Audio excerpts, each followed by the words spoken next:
Welcome and welcome to our very first episode of MEUBerlin Podcast.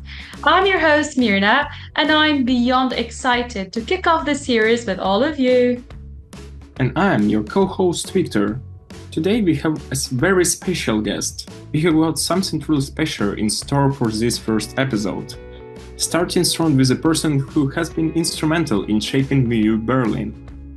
With us is the Director General of MEUBerlin, Manolis Matthaiou. He has been the driving force behind the scenes, dedicating all his efforts to turn the simulation into a world-class experience for numerous participants from all over the European continent and beyond. That's right, Manolis is indeed at the heart of organizing and leading the Model European Union Berlin.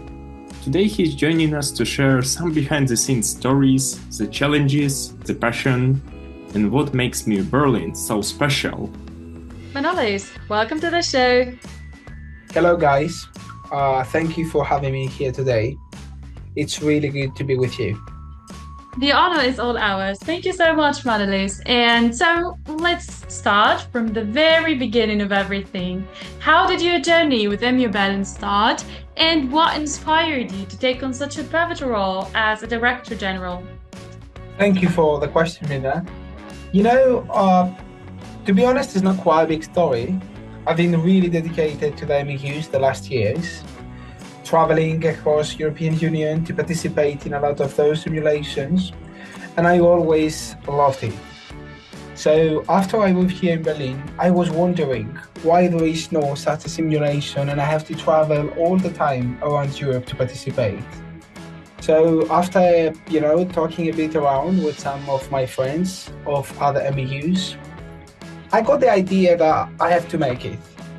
And we began before a few weeks, and to be honest, we really have achieved quite a good progress. That's why I'm happy, but we still have a lot of things to do. That's truly an exciting origin story, and it's incredible to see how far it has come since then. What were some of the early challenges you faced? I imagine starting something of this scale wasn't all smooth sailing. Yes, Viktor, to be honest, it's quite a challenging thing to organize an MEU, especially one big MEU in the heart of Europe, especially in a place that haven't been MEU before, because you have to make everything from the scratch. You have to make a legal entity from the beginning to share and communicate with everyone and address yourself. We are the MEU Berlin, we are new, but we want to collaborate with everyone, and that's our goal.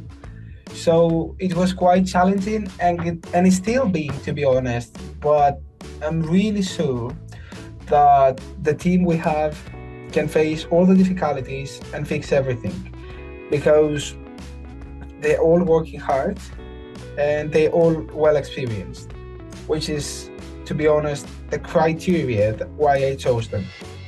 Well, that's incredible to see that much of people quite excited and dedicated about MEU. And yeah, of course, it's a great challenge, but it's always challenges that can lead to growth.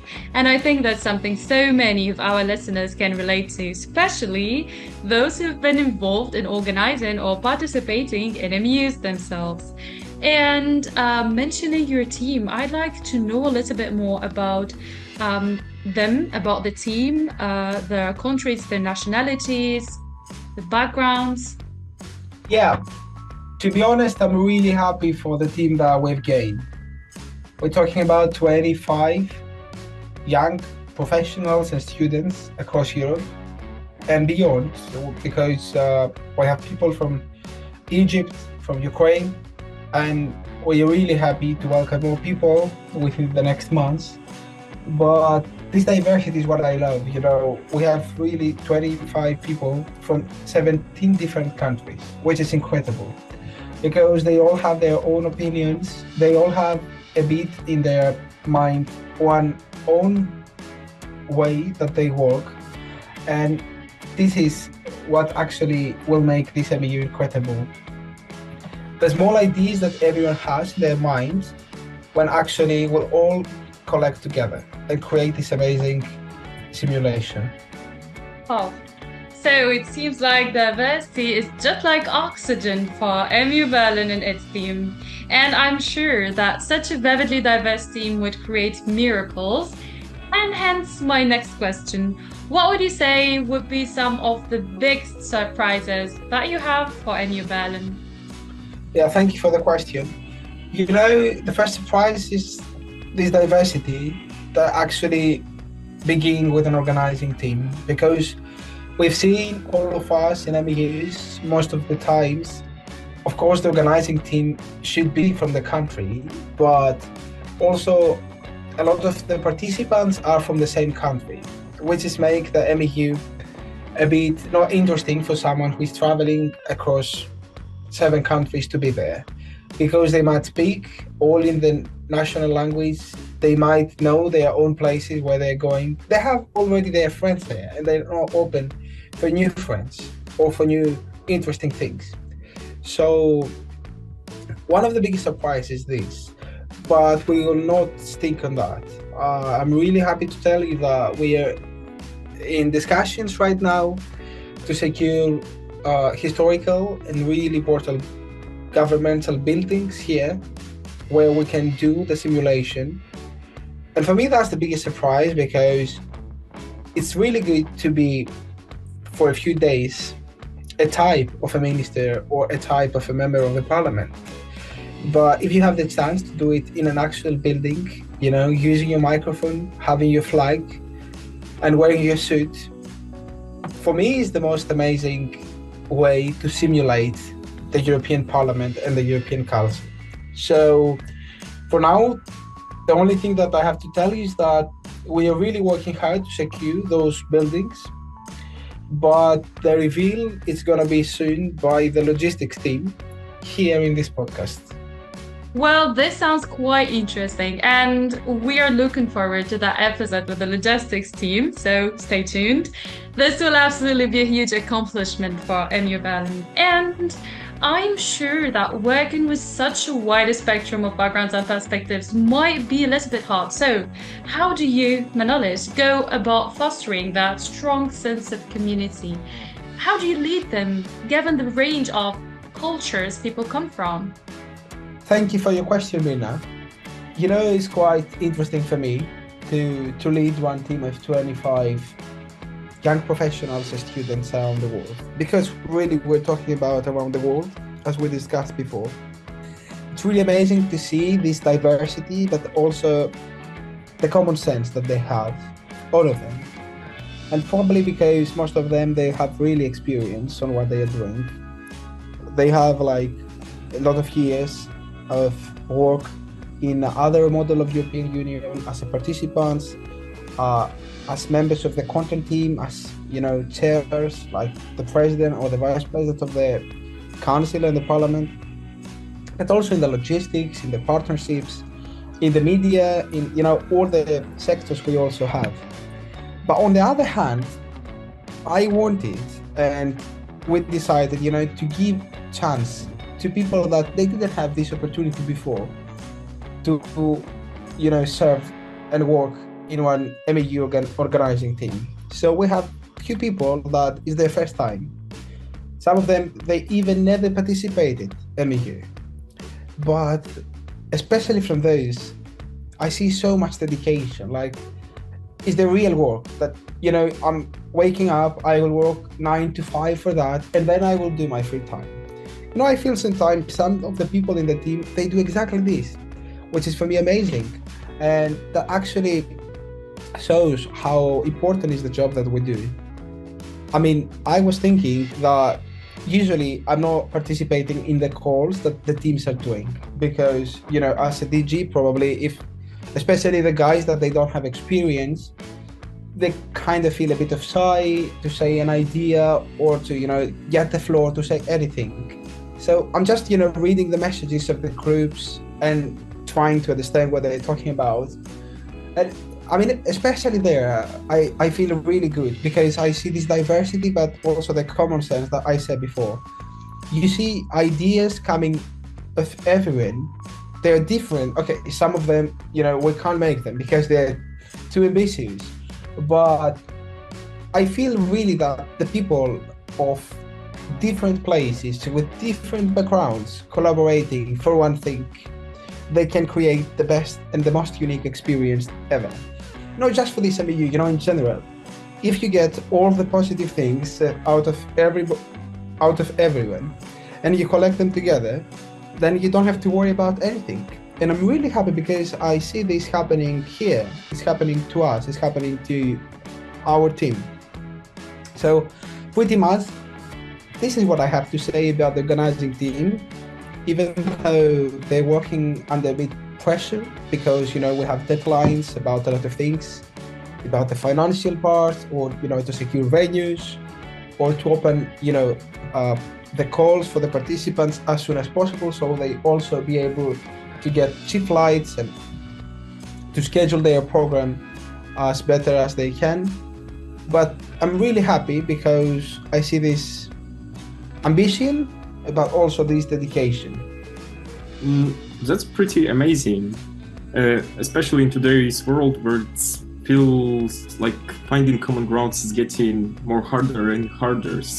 So speaking about different backgrounds, how do you think, Manolis, what are the benefits for the participants with other backgrounds rather than politics or political studies to participate in the Model European Union Berlin?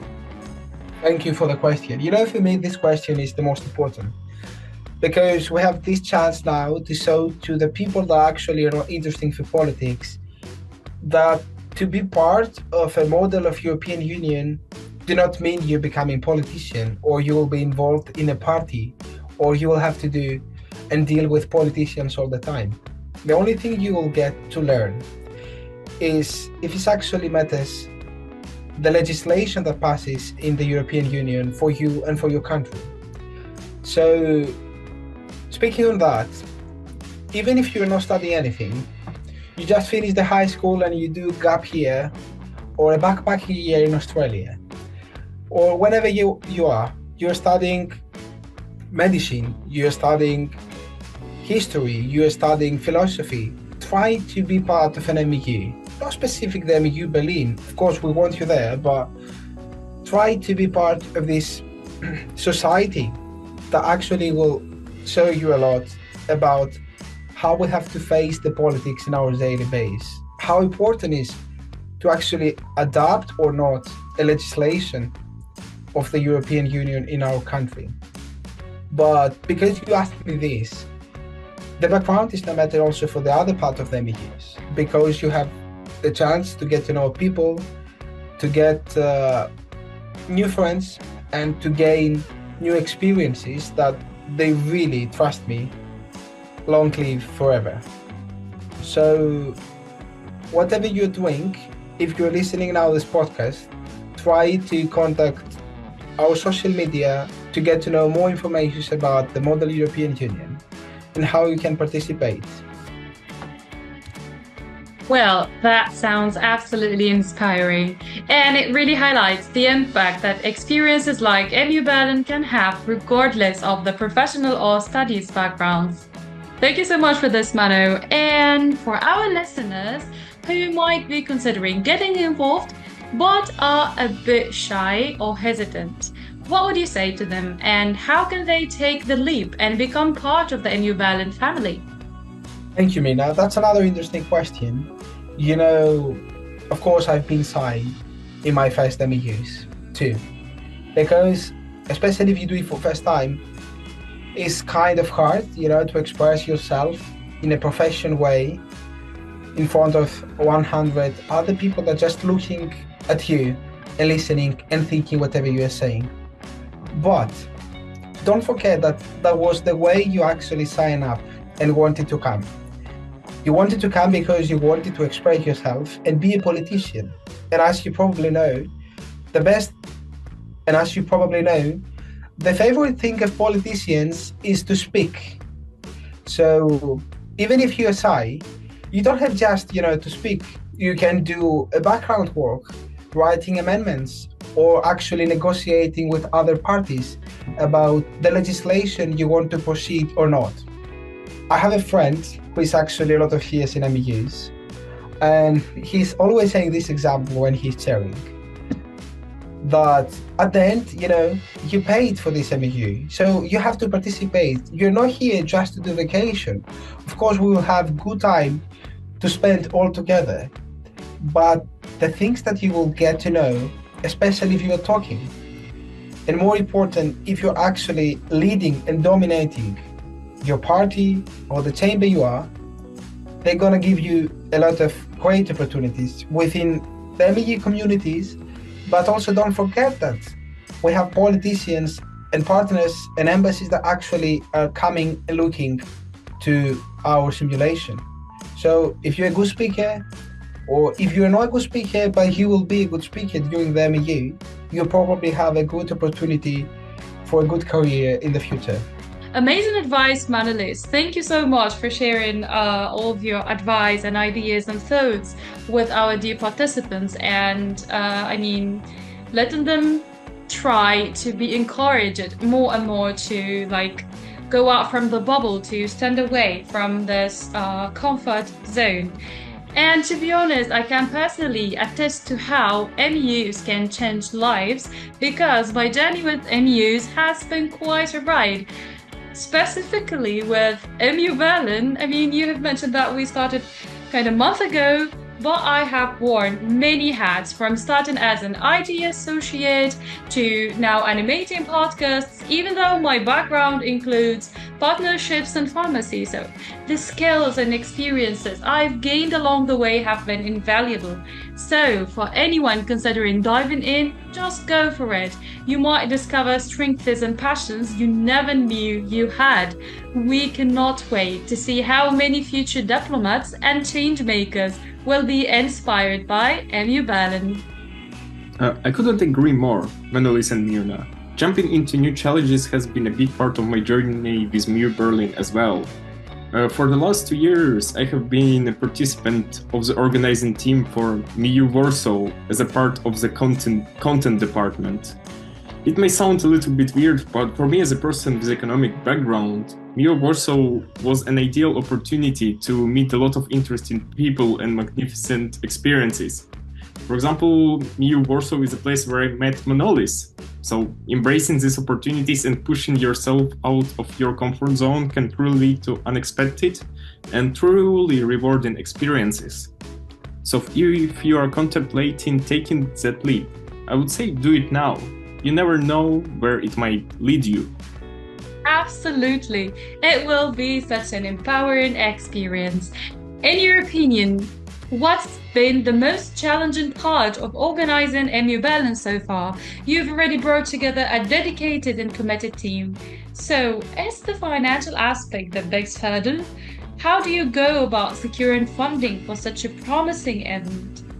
Wow, you got into the deep questions. To be honest, this thing is actually the biggest pain of the MEUs. And I'm sure that now I really speak from all the other MEUs that happen in the European Union. We all volunteer, as you all guys know, and we're working too hard. We're trying to do our best to secure the lowest participation fee and the biggest facilities and the biggest offers, the biggest complimentary everything that we could give to our participants.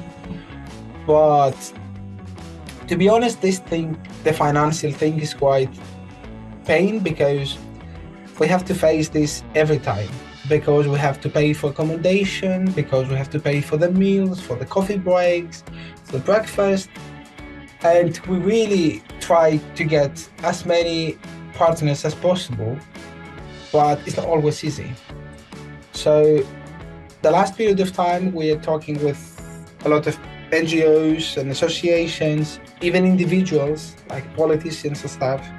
And, just say them the same, that even 200 euros does not make the difference, because when we have to talk about 200 people for a week, the amount of that money that we've got to spend is quite big. So we need help from everyone possible, not just money ways.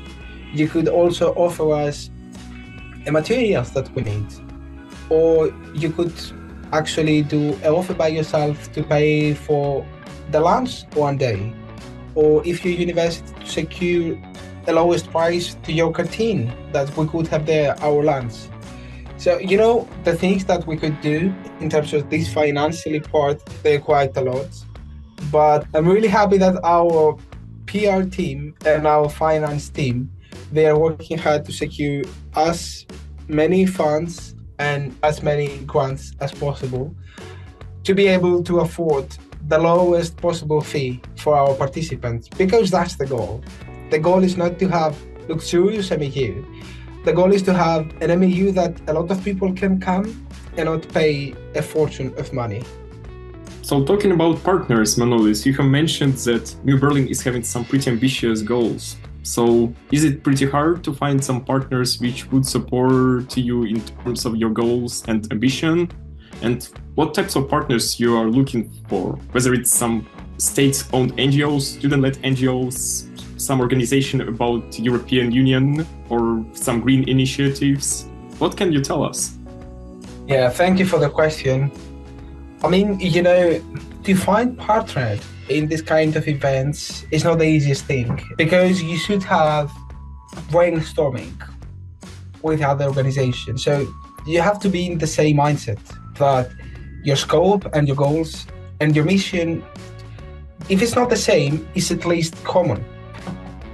So it's quite hard to find partners, because to be partner contains also some kind of work from the organization for the MEU.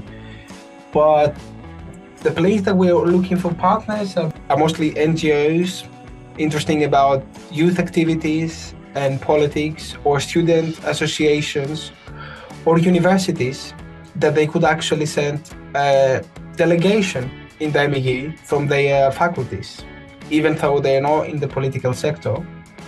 Other things that other organizations we're looking for are youth European organizations that actually doing political activities, that they actually organize model of European unions, but in other countries and in other cities in Europe. The variety is quite big, so we have to communicate with everyone, share with them our scope and how we see the MEU and why we do the MEU, as we discussed before, so we can have potential collaboration and in some cases even cooperation.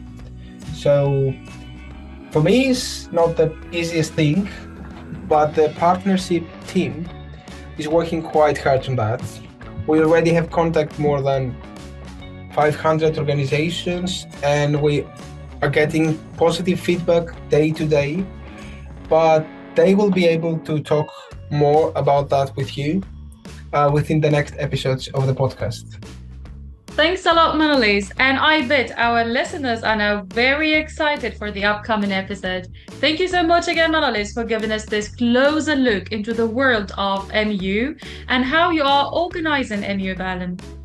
As I've had the honor of being the podcast coordinator and hosting this incredible podcast along with Viktor and our fellow podcasters in the future that will host future episodes, some of our listeners might now be wondering, what's the purpose behind it? Why have you chosen the podcast particularly as a channel to let everyone know more and also spread the word about MEUBerlin?